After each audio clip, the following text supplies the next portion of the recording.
تو بات یہ چل رہی تھی الذی خلق الموت والحیات، اللہ وہ ذات ہے جس نے موت کو بنایا اور زندگی کو بنایا. تو اللہ اپنا انٹروڈکشن کروا رہے ہیں کہ تمہاری سمجھ میں اگر اللہ نہیں آتا تو زندگی دیکھ لو، زندگی کسے کہتے ہیں. اتنی عجیب چیز ہے زندگی، اتنی عجیب چیز ہے. ہزاروں سال سائنس نے ترقی کی ہے مگر اب تک زندگی کو ڈیفائن نہیں کر سکی. زندگی پیدا کرنا تو بہت دور کی بات. انڈا اس کو ایک ہیٹ ملتی ہے، اس میں چوزا پیدا ہو جاتا ہے اور وہ دیکھتا بھی ہے، سنتا بھی ہے، سونگتا بھی ہے، سمجھتا بھی ہے. یہ جو حیات ہے نا زندگی، یہ کیا ہے؟ پہلے دن سے چوزے کو پتا ہوتا ہے کہ میرا دوست کون ہے اور میرا دشمن کون ہے. بلی کو دیکھ کے چوزا فوراً ماں کی طرف بھاگتا ہے اور ایک دم گھبرانے لگتا ہے. اسے کس نے بتایا کہ یہ تمہاری دشمن ہے؟ پہلے دن سے احساس. میں نے بتایا نا روبوٹ کتنی جدید ٹیکنالوجی ہے مگر روبوٹ نہ ہنستا ہے، نہ روتا ہے، نہ سمجھتا ہے. ایک پنجابی دیہاتی عورت تھی، ڈاکٹر کے پاس گئی، پنجابی میں کہنے لگی ککا جو ہے نا روندا ہے، کچھ اس طرح کر کے بولیں. تو اس نے کہا انگلش میں بتاؤ، میں پڑھا لکھا ہوں. تو کہنے لگی ڈاکٹر صاحب نہ ایٹتا ہے نہ سلیپدا ہے، نہ یہ ایٹدا ہے نہ سلیپدا ہے، ویپدا ہی ویپدا ہے. ٹھیک ہے، ویپنگ. نہ ایٹدا ہے نہ سلیپدا ہے، بس 24 گھنٹے ویپدا ہی ویپدا ہے. تو روبوٹ نہ ایٹدا ہے نہ سلیپدا ہے اور نہ ویپدا ہے، کچھ بھی نہیں کرتا. کیوں؟ اس میں احساسات نہیں ہے. احساسات نہیں. کمپیوٹر کتنی ذہین چیز ہے، احساسات نہیں ہے. تو یہ جو حیات پیدا کر دی، حیات بہت عجیب چیز ہے. جو لوگ اللہ کا انکار کرتے ہیں ان سے سب سے بڑا سوال یہ ہے کہ روبوٹ جو حیات کے بغیر ہے وہ خود سے نہیں بن سکتا، تو انسان جو روبوٹ سے زیادہ عجیب اور اس میں زندگی بھی ہے وہ اتفاق سے کیسے وجود میں آ گیا؟ نہ خنجر اٹھے گا نہ تلوار ان سے، یہ بازو میرے آزمائے ہوئے ہیں. ایک شاعر نے اپنے دشمن کے بارے میں کہا کہ اس میرا جو دشمن ہے اس سے نہ خنجر اٹھ سکتا ہے، اس بازو سے نہ تلوار، یہ بازو میرے آزمائے ہوئے. یہ صرف باتیں پھینکنے والے لوگ ہیں، باتیں پھینکنے والے لوگ ہیں. دلائل کی دنیا میں غیر مسلموں کے پاس اپنے برحق ہونے کی کوئی دلیل نہیں ہے. باتیں کرتے رہیں گے، پروپیگنڈا کرتے رہیں گے. مسلمان ایسے ہوتے ہیں، مسلمان دہشت گرد ہوتے ہیں، مسلمان عورتوں کو رسیوں سے باندھ کے رکھتے ہیں، مسلمان عورتوں پہ ظلم کرتے ہیں، ان کے نبی نے 9 سال کی لڑکی سے شادی کر لی، ان کے نبی نے 9 بیویاں رکھ لی. ایسے پھینکتے رہیں گے، پھینکتے رہیں گے. جس سے شادی کی اس کو اعتراض نہیں ہے بھائی. مدعی سست اور گواہ چست، وہ خوش ہیں. وہ کہہ رہی بھائی میں 9 سال میں میری شادی ہو گئی، مجھے اس سے اچھا رشتہ مل ہی نہیں سکتا تھا، وہ خوش ہیں. اور اعتراض کس کو ہو رہا ہے؟ غیر مسلموں کو. کیوں کر لی؟ تو شعر یاد رہے گا، نہ خنجر اٹھے گا نہ تلوار ان سے، یہ بازو میرے آزمائے ہوئے ہیں. یہ باتیں کریں گے. وہ دشمن جو ہے نا، شاعر کا جو دشمن تھا بڑی بھڑکیاں مار رہا تھا، ابے میں تیری ایسی کی تیسی کر دوں گا، ابے میں یوں کر دوں گا، ابے میں. تو شاعر کو ڈر ہی نہیں لگ رہا تھا. کسی نے شاعر سے کہا یہ اتنی بڑی بڑی دھمکیاں دے رہا ہے کہ یہ تیرا منہ توڑ دے گا، یہ تیری گردن اڑا دے گا. تو شاعر نے یہ شعر پڑھا، نہ خنجر اٹھے گا نہ تلوار ان سے، یہ بازو میرے آزمائے ہوئے. تو یہی بات ہے کہ ان کے پاس دلائل ولائل کچھ نہیں ہوتے، ادھر ادھر کی اسلام پہ اعتراضات بس کرتے رہتے ہیں بیٹھ کے. تو اللہ نے الحمد سے لے کے والناس تک جو اپنا تعارف کروایا ہے اس میں اتنی علامتیں اپنے ہونے کی بیان کر دی ہیں کہ ان علامتوں میں سے کس کس کا انکار کرو گے. سورہ رحمان میں تو اللہ کو ایسا جوش آیا، ہر نشانی بتا کے کہا فَبِأَيِّ آلَاءِ رَبِّكُمَا تُكَذِّبَانِ. اے جنات اور انسان، کون کون سی نعمتوں اور نشانی اور قدرتوں کو جھٹلاؤ گے؟ ایک قدرت تھوڑی ہے. انسان کی جو باڈی ہے، سر کے بال سے لے کے پاؤں کے ناخن تک، یہ پوری باڈی بھی قدرت کا نمونہ ہے. اس باڈی کا ایک ایک پارٹ اللہ کی قدرت کا نمونہ ہے.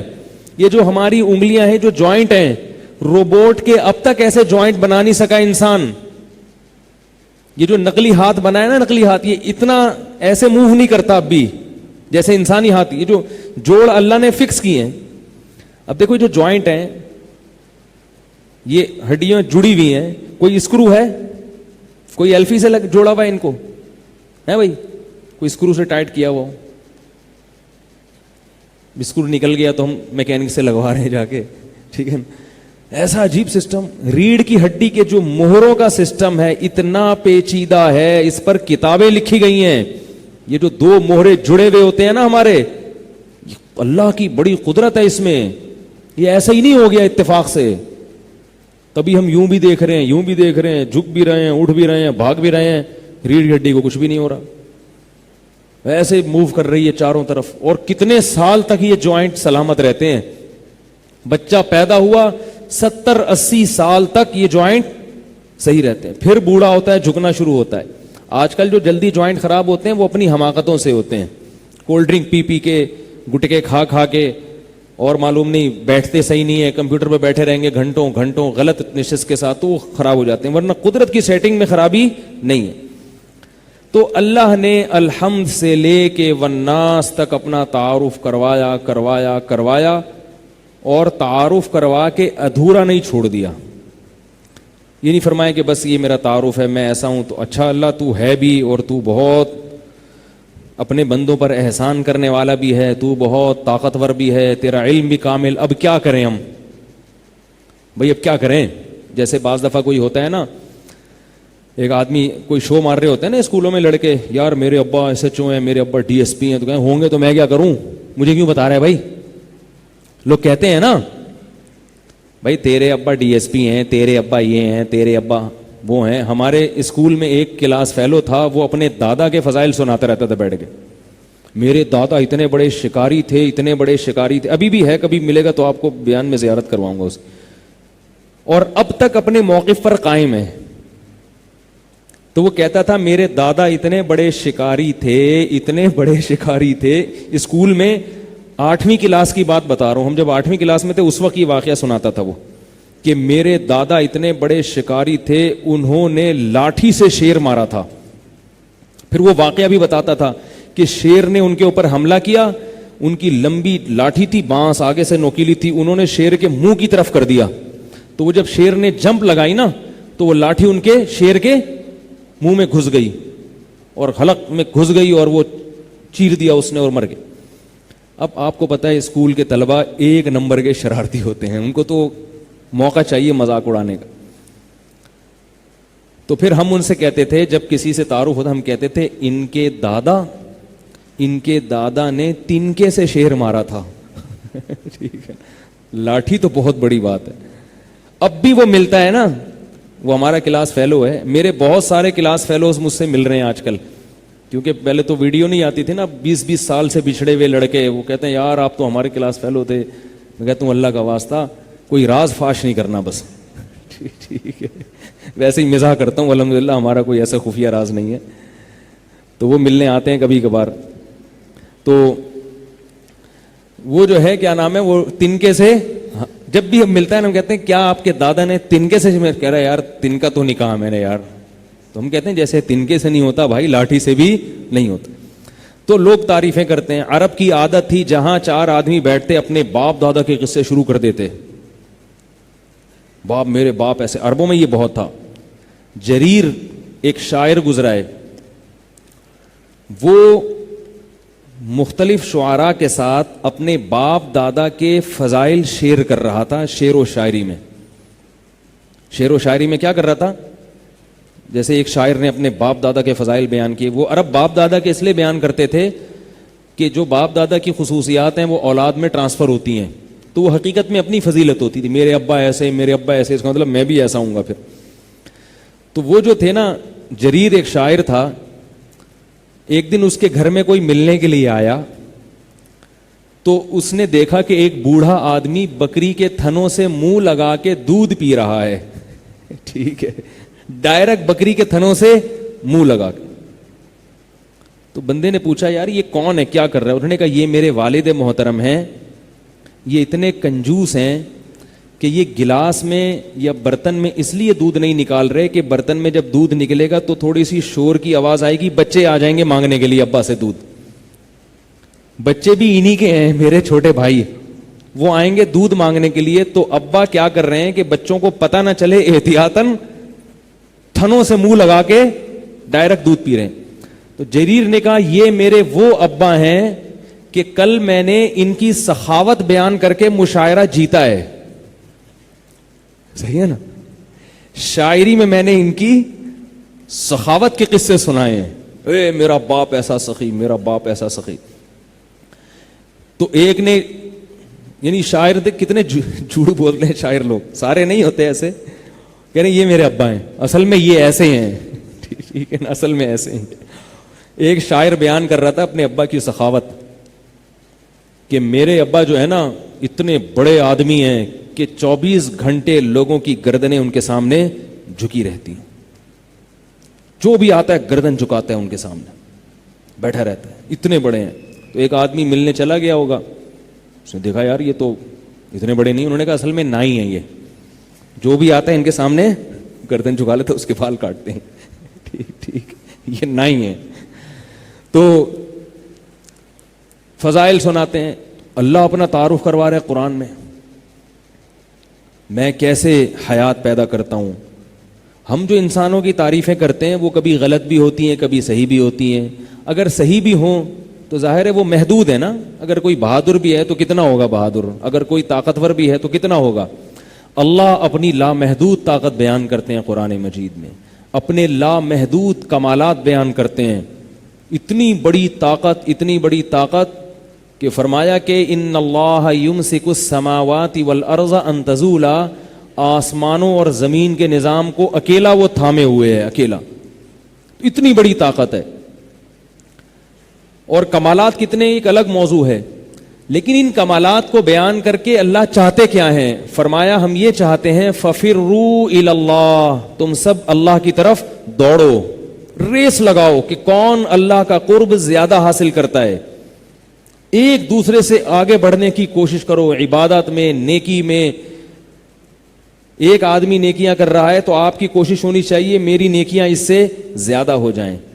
ایک آدمی عبادت کر رہا ہے, آپ کوشش کرو میری عبادت اس سے زیادہ ہو جائے. ایک سخاوت کر رہا ہے تو آپ کوشش کرو میری سخاوت اس سے زیادہ ہو جائے. ایک اپنے والدین کی خدمت کر رہا ہے, آپ کوشش کرو میں اپنی والدین کی خدمت اس سے بڑھ کے کروں. یہ مطلب ہے اللہ کی طرف بھاگنا. اللہ کی طرف بھاگنے کا یہ مطلب نہیں کہ آپ عرش پہ سیڑھیاں لگا کے چڑھنا شروع ہو جائیں. وہ کام کریں جس سے اللہ کا قرب حاصل ہو. اسی کو اللہ نے فرمایا سورہ ملک میں, یہ بہت اہم آیت ہے, اللہ کرے یہ دل میں اتر جائے. الذی خلق الموت والحیات, فرمایا ہم نے موت اور زندگی کو پیدا کیا. کیوں پیدا کیا؟ اللہ ایسا بھی کر سکتے تھے, انسان کے بارے میں ہے, اللہ ایسا بھی کر سکتے تھے کہ ہمیں زندگی نہ دیتے. کیا خیال ہے بھائی, مٹی کا پتلا بنایا, پھر اس میں روح ڈالی, پھر اس میں جان ڈال کے پھر اس سے نسل بڑھا دی, پھر مرتے بھی ہیں. اور اگر زندگی دی تھی تو موت نہ دیتا. بھائی ہم کوئی گھر بناتے ہیں تو کیا توڑنے کے لیے بناتے ہیں؟ بولو نا, توڑنے کے لیے تھوڑی بناتے ہیں ہم گھر. ہماری کوشش ہوتی ہے گھر ایک دفعہ بن گیا تو ہمیشہ رہے. وہ تو چونکہ تغیرات زمانہ ہیں کہ اس کی ریپیئرنگ کرنی پڑتی ہے, پھر لوکیشن چینج ہو جاتی ہے, بعض دفعہ ڈیزائن چینج کرنا پڑتا ہے کہ بھائی یہ غلط ہو گیا تھا, اب ایسے ہونی, ایسے ہونا چاہیے. یہ اب چھوٹا پڑ گیا, بچے زیادہ ہو گئے ہیں تو اب چلو یہ توڑ کے بڑا بنا لو, ڈبل اسٹوری کر لو. ورنہ کوشش کیا ہوتی ہے ایک ہی دفعہ بنے اور ہمیشہ کے لیے قائم رہے. تو ہم تو عاجز ہیں اس لیے تبدیل کرتے ہیں, اللہ تو عاجز نہیں ہے. اس نے ہمیں بنایا, زندگی دے دی, اتنی قدرت سے, طاقت سے اور اپنے کمال سے بنایا, تو اب بنا کے وہ ہمیں مارتا کیوں ہے؟ بھائی ہمیشہ کے لیے بھی تو بنا سکتا تھا نا, وہ اس کے لیے کیا مشکل تھا؟ کیا خیال ہے بھائی؟ غلط تو نہیں کہہ رہا نا میں, بناتے کہتے چلو بس موج کرو, زندہ رہو ہمیشہ. تو اللہ نے اس کا جواب دے دیا, فرمایا حیات بھی پیدا کی اور موت بھی. کیوں؟ لیبلوکم, تاکہ وہ تمہیں آزمائے. ایکم, کیا آزمائش ہوگی؟ اس کو میں بعد میں اس کی تفسیر بیان کرتا ہوں. پہلا لفظ کیا ہے؟ لیبلوکم، تاکہ وہ تمہیں آزمائے. آزمائش کے لیے ضروری ہے کہ ایگزامینیشن ہال میں جب بندے کو رکھا جائے تو اس کا کوئی ٹائم بھی ہو. امتحان کچھ وقت کے لیے ہوتا ہے, ہمیشہ کے لیے نہیں ہوتا, کیونکہ امتحان کا مقصد یہ ہے کہ رزلٹ بھی اناؤنس ہوگا. آج تک کوئی ایسا امتحان نہیں ہے جس میں نہ پاس ہو نہ فیل, سوائے ٹیسٹ میچ کے. وہ ایسا کھیل ہوتا ہے کہ نہ اس میں جیتتے ہیں نہ اس میں, پہلے ہوتا تھا, مجھے معلوم نہیں آج کل کیا ہوتا ہے. ورنہ امتحان کا بنیادی مقصد کیا ہوتا ہے؟ بولو نا, رزلٹ آؤٹ ہو.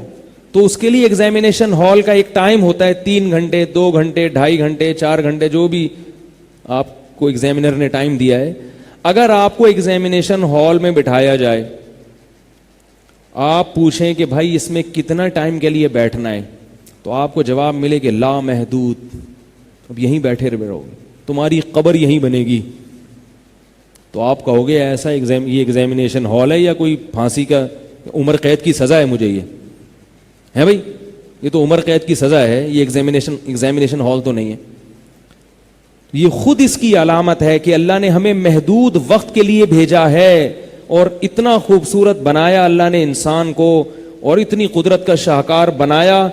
اللہ کبھی بھی نہیں چاہے گا اس کو مار کے ختم کر دے, لیکن اللہ پھر بھی مار رہے ہیں.